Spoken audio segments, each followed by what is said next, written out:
ಒಂದು ಕಡೆ ನಮಗೆ ಅನ್ನ ಹಾಕುವಂಥವರು, ಆಶಾ ಕಾರ್ಯಕರ್ತೆಯರು, ನಮ್ಮ ಯೋಗಕ್ಷೇಮ ವಿಚಾರ ಮಾಡುವಂಥವರು, ಚಳಿ ಬಿಸಿಲು ಲೆಕ್ಕಿಸದೆ ಅಹೋರಾತ್ರಿ ಪುಟ್ಟ ಪುಟ್ಟ ಮಕ್ಕಳನ್ನು ಹಿಡ್ಕೊಂಡು ಪ್ರೊಟೆಸ್ಟ್ ಮಾಡ್ತಾ ಇದ್ದಾರೆ. ಅವರನ್ನು ಕೇಳೋಕ್ಕೆ ಮುಖ್ಯಮಂತ್ರಿ ಹೋಗೋದಿಲ್ಲ. ಏನಾಗುತ್ತೆ ಮುಖ್ಯಮಂತ್ರಿ ಹೋದರೆ ನನ್ನೊಂದು ಪ್ರಶ್ನೆ ಅಪ್ಪ. ಆದರೆ ನಕ್ಸಲೈಟ್ಗಳನ್ನು, ರಕ್ತ ಹರಿಸಿದವರನ್ನು, ಆ್ಯಂಟಿ ಸೋಷಲ್ ಎಲಿಮೆಂಟ್ಸ್ಗಳನ್ನು ನೀವು ಆಫೀಸ್ಗೆ ಕರೆಸಿ ಸರೆಂಡರ್ ಮಾಡಿಸ್ತೀರಿ. ನಮ್ಮ ವಿರೋಧ ಇಲ್ಲ. ಇವರಿಗೆ ಯಾಕಿಲ್ಲ? ಒಂದೇ ಬಾರಿಗೆ 6 ನಕ್ಸಲರು ಶರಣಾಗಿದ್ದಾರೆ. ಇದರೊಂದಿಗೆ ಕರ್ನಾಟಕದಲ್ಲಿ ನಕ್ಸಲರ ಯುಗಾಂತ್ಯವಾಗಿದೆ ಅಂತ ಹೇಳಲಾಗ್ತಾ ಇದೆ. ಆದರೆ ಈ ನಕ್ಸಲರಿಗೆ ನೀಡ್ತಾ ಇರೋ ಸೌಲಭ್ಯಗಳ ಬಗ್ಗೆ ಭಾರಿ ಆಕ್ರೋಶ ವ್ಯಕ್ತವಾಗ್ತಾ ಇದೆ. ಯಾಕೆ ಅಂತಂದರೆ ಯಾರಿಗಾಗಿ ಇವರು ಹೋರಾಟ ಮಾಡಿದ್ರೋ ಅವರ ಪರಿಸ್ಥಿತಿ ಹಾಗೇ ಇದೆ. ನೀವು ಹೋರಾಟ ಮಾಡಬೇಡಿ ಬನ್ನಿ ಅಂತೇಳಿ ಇವರಿಗೆ ಬಂಪರ್ ಪ್ರೈಸ್ ಕೊಟ್ಟಂಗಾಗಿದೆ. BJP ಕೂಡ ಆರೋಪ ಮಾಡ್ತಾ ಇದೆ. ಬನ್ನಿ ಒಂದು ರಿಪೋರ್ಟ್ ನಿಮ್ಮ ಮುಂದೆ.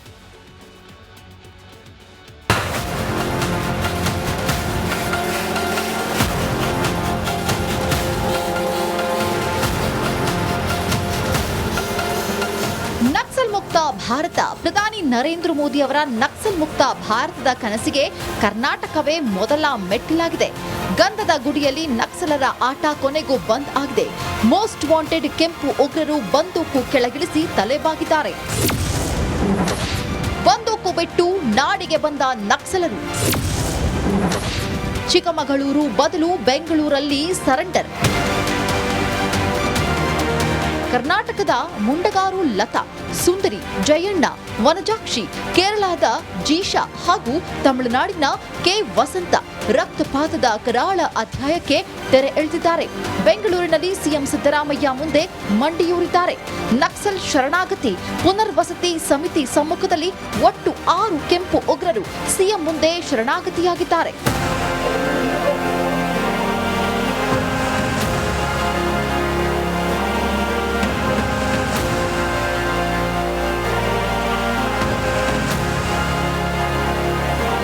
ನಮ್ಮೆಲ್ಲರ ಮುಂದೆ ಅವರು ಬಂದು ಶರಣಾಗಿದ್ದಾರೆ. ಆ ಶರಣಾಗತಿಯನ್ನು ಒಪ್ಕೊಂಡಿದ್ದೀವಿ. ಅವರು ಮುಖ್ಯವಾಗಿ ನಿಮಗೆ ಬರಬೇಕು ಅಂತಕ್ಕಂಥದ್ದು ನಮ್ಮೆಲ್ಲರ ಅಭಿಲಾಷೆ. ಇನ್ನು ರಕ್ತದ ಹಾದಿ ಬಿಟ್ಟು ಸಮಾಜದ ಮುಖ್ಯ ವಾಹಿನಿಗೆ ಬಂದ ನಕ್ಸಲ್ ನಾಯಕರನ್ನ ಸಮಾನ ಮನಸ್ಕರು ಅದ್ದೂರಿಯಾಗಿಯೇ ಸ್ವಾಗತಿಸಿದ್ರು. ಚಿಕ್ಕಮಗಳೂರಿನ ಪ್ರವಾಸಿ ಮಂದಿರದಲ್ಲಿ ಕ್ರಾಂತಿ ಗೀತೆಗಳನ್ನ ಹಾಡಿ ಬೆಂಬಲ ಸೂಚಿಸಿದ್ರು. ನಕ್ಸಲ್ ಶರಣಾಗತಿ ಹಿಂದಿದೆ ರೋಚಕ ಕತೆ.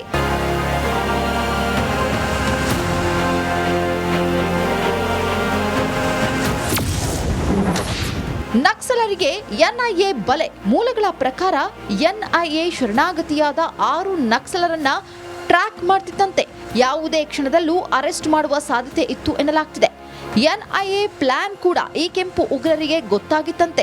ಅಲ್ಲದೆ ವಿಕ್ರಮ್ ಗೌಡ ಎನ್ಕೌಂಟರ್ ಬಳಿಕ ನಕ್ಸಲರು ಕೂಡ ಅಲರ್ಟ್ ಆಗಿದ್ರು. ಇಷ್ಟರಲ್ಲೇ ರಾಜ್ಯ ಸರ್ಕಾರ ಕೂಡ ಶರಣಾಗತಿಯ ಆಫರ್ ನೀಡಿದ ಕಾರಣ ಬೇರೆ ವಿಧಿ ಇಲ್ಲದೆ ಈ 6 ಕೆಂಪು ಉಗ್ರರು ಸರೆಂಡರ್ ಆಗಿದ್ದಾರೆ ಎನ್ನಲಾಗಿದೆ. ಮುಖ್ಯವಾಹಿನಿಗೆ ಬರೋದಕ್ಕೆ ಮಾನ್ಯ ಮುಖ್ಯಮಂತ್ರಿಯವರು ತುಂಬ ಗೌರವದಿಂದ ಮತ್ತೆ ಬಹಳ ಪೂರ್ವಕವಾಗಿ ನಮ್ಮನ್ನು ಗೌರವಿಸಿದ್ದಾರೆ. ನಾವು ಕೂಡ ಅವ್ರಿಗೆ ಅಭಿನಂದನೆಗಳನ್ನು ಹೇಳ್ತೀವಿ ಮತ್ತೆ ಧನ್ಯವಾದಗಳನ್ನು ಹೇಳ್ತಾ. ಎಎನ್ಎಫ್ ಯೋಧರ ಬಲಿದಾನಕ್ಕೆ ಬೆಲೆ ಇಲ್ಲವೇ? ಸಿಎಂ ಸಿದ್ದರಾಮಯ್ಯಗೆ ಸುನೀಲ್ ಕುಮಾರ್ ಪ್ರಶ್ನೆ. ಶಸ್ತ್ರ ತ್ಯಜಿಸಿದ ಮಾತ್ರಕ್ಕೆ ನಕ್ಸಲರು ಪರಿಪೂರ್ಣ ಸ್ವತಂತ್ರರಾಗಿಲ್ಲ. ಬೇರೆ ಬೇರೆ ರಾಜ್ಯಗಳಲ್ಲಿ ಇವರು ರಕ್ತ ಹರಿಸಿದ್ದಾರೆ. ಈ ಕೇಸ್ನಲ್ಲಿ ಎನ್ಐಎ ಮಧ್ಯಪ್ರವೇಶಿಸುವ ಸಾಧ್ಯತೆ ಇದೆ. ಕರ್ನಾಟಕ ಹೊರ ರಾಜ್ಯಗಳಲ್ಲಿ ಎನ್ಐಎ ವಿಚಾರಣೆ ಮಾಡಲಿದ್ದಾರೆ. ಅವರಿಗೆ ABC ಪ್ಯಾಕೇಜ್ಗಳನ್ನು ಹೇಗೆ ಘೋಷಣೆ ಮಾಡ್ತೀರಿ? ಬಂದೂಕನ್ನು ಇಟ್ಕೊಂಡವ್ರಿಗೆ ಇಷ್ಟ ಹಣ, ಬಂದೂಕನ್ನು ಇಟ್ಕೊಳ್ಳೋದಲ್ಲರಿಗೆ ಇಷ್ಟ ಹಣ, ಹೊರ ರಾಜ್ಯದವ್ರಿಗೆ ಇಷ್ಟ ಹಣ, ರಾಜ್ಯದವ್ರಿಗೆ ಇಷ್ಟ ಹಣ. ಯಾವ ನ್ಯಾಯ ಇದು? ಅದಕ್ಕೆ ಹೇಳ್ತಾ ಇರೋದು. ಹಾಗಾದ್ರೆ ಇಲ್ಲಿ ತನಕ 27ಕ್ಕೂ ಹೆಚ್ಚು ಜನರ ಹತ್ಯೆ ಕರ್ನಾಟಕದಲ್ಲಾಗಿತ್ತು. ಹಾಗಾದ್ರೆ ಅದು ಮಾಫಿನಾ? ನಕ್ಸಲರ ಮುಖಾಂತರವೇ ಪೊಲೀಸರ ಹತ್ಯೆಗಳಾಗಿತ್ತು. ಅದಕ್ಕೆ ಇದು ಮಾಫಿನಾ? ಚೇತನ್ ಪದ್ಮಶಾಲಿ, ರಿಪಬ್ಲಿಕ್ ಕನ್ನಡ, ಚಿಕ್ಕಮಗಳೂರು.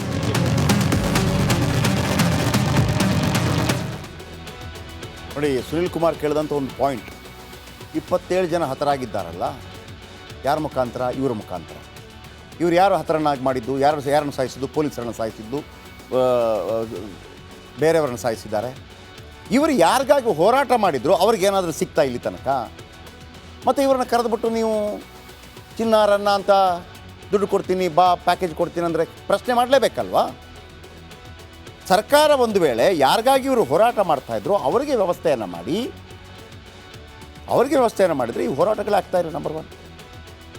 ಎರಡನೇದಾಗಿ ಕೆಲವರೆಲ್ಲ ಸರೆಂಡರ್ ಆದ್ರಲ್ಲ ಕಳೆದ ಹಲವಾರು ವರ್ಷಗಳ ಹಿಂದೆ, ಅವ್ರು ಏನು ಮಾಡ್ತಾ ಇದ್ದಾರೆ?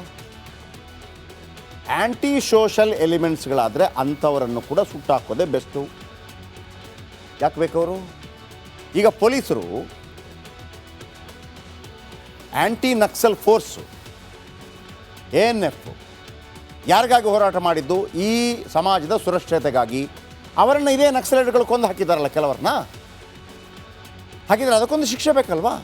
ಆ ಶಿಕ್ಷೆ ಕೊಡಬೇಕಲ್ಲ. ಅದೆಲ್ಲ ಬಿಟ್ಟುಬಿಟ್ಟು ನಿಮಗೆ ಬಂಪರ್ ಪ್ರೈಸ್ ಕೊಡ್ತೀನಿ ಅಂತಂದರೆ ಯಾರು ಕೇಳ್ತಾರೆ? ಇಷ್ಟೆಲ್ಲ ಮುತುವರ್ಜಿ ವಹಿಸುವ ನೀವು ಅಲ್ಲಿ ಆಶಾ ಕಾರ್ಯಕರ್ತೆಯರು ಚಳಿ ಗಾಳಿ ಮಳೆಯನ್ನು ಲೆಕ್ಕಿಸದೆ ಹೋರಾಟ ಮಾಡುವಾಗ ಅವರನ್ನು ಕರ್ಕೊಂಬರುವಂಥ ಪ್ರಯತ್ನಗಳಾಗಲಿಲ್ಲ.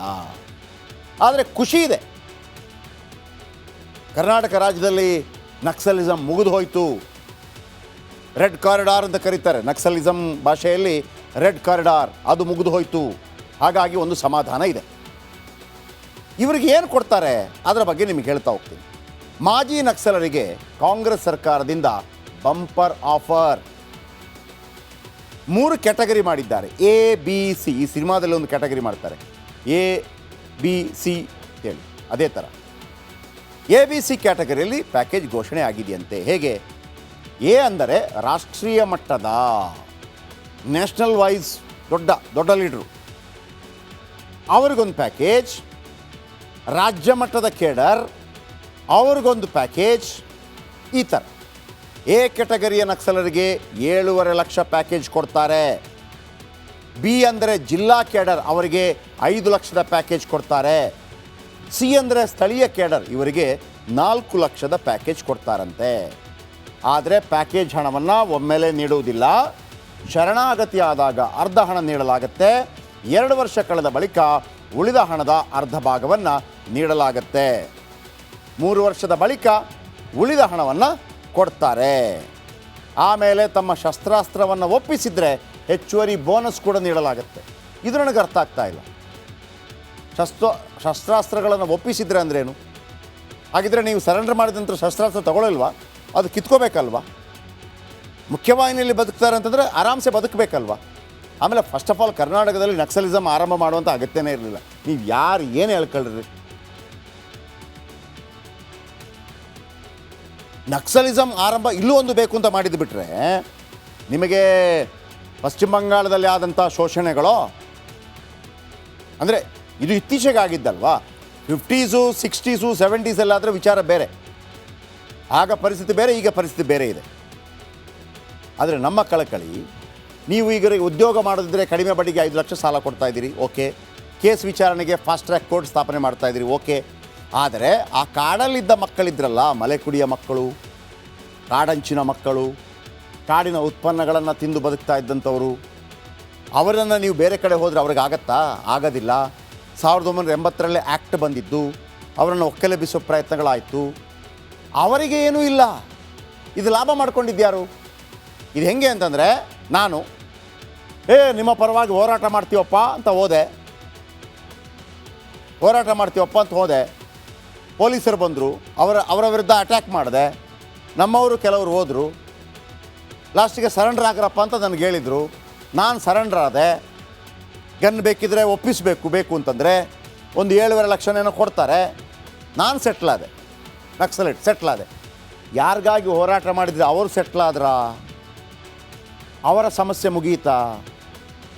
ಅವರ ಸಮಸ್ಯೆ ಮುಗಿಯದೇ ಇದ್ದರೆ ಇದು ಯಾವ ಪುರುಷಾರ್ಥಕ್ಕೆ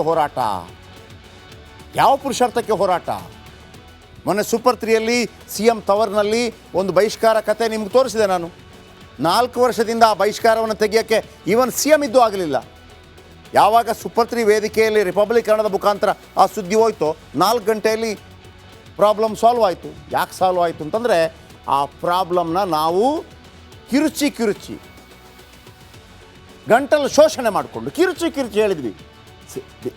DC, SP, ತಹಶೀಲ್ದಾರ್ ಎಲ್ಲರಿಗೂ ಹೇಳಿದ್ವಿ, ಅವರಿಗೆ ಮನವರಿಕೆ ಮಾಡಿಕೊಟ್ವಿ, ನಿಮ್ಮಿಂದ ಏನೂ ಆಗ್ತಿಲ್ಲ, ಒಂದು ಸಣ್ಣ ಒಂದು ಬಹಿಷ್ಕಾರವನ್ನು ವಾಪಸ್ ತೆಗೆಸೋಕ್ಕಾಗ್ತಿಲ್ಲ.